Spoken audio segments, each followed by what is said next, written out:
Hello, my name is Janae Burns, and the article I chose is about Halloween superstition. I chose this article because Halloween is right around the corner and I've already started planning my costume.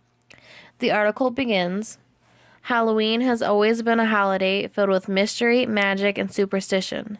It began as a Celtic end of summer festival during which people felt especially close to deceased relatives and friends. For these friendly ghosts, they set places at the dinner table, left treats on doorsteps and along the side of the road, and lit candles to help loved ones find their way back to the spirit world. Today's Halloween ghosts are often depicted as more fearsome and malevolent, and our costumes and superstitions are scarier too.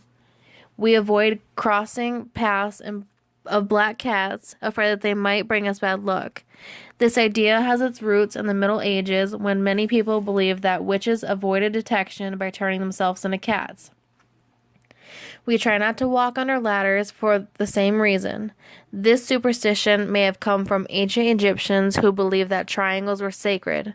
It also may have something to do with the fact that walking under a leaning ladder tends to be fairly unsafe.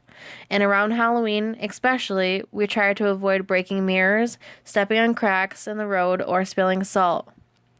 But what about the other Halloween traditions and beliefs that today's trick-or-treaters have forgotten all about?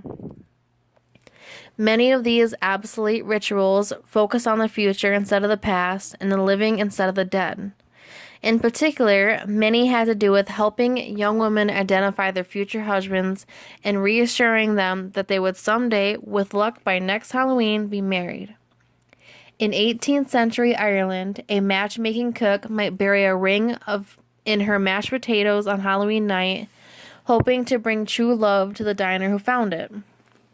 In Scotland, fortune tellers recommended that an eligible woman name a hazelnut for each of her suitors and then toss the nuts into the fireplace.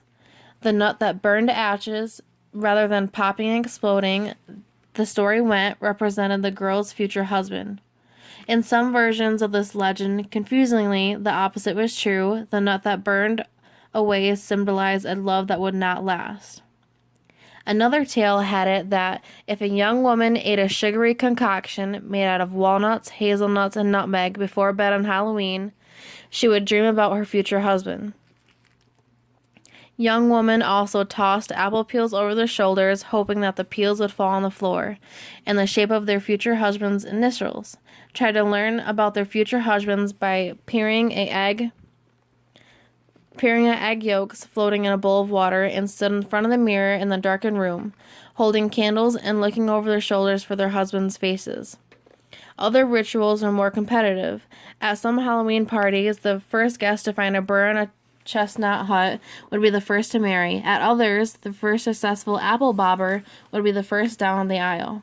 Of course, whether you're asking for romantic advice or trying to avoid 7 years of bad luck, each one of these Halloween superstitions rely on the goodwill of the very same spirits whose presence were early in the Celts felt so keenly. Thank you for listening.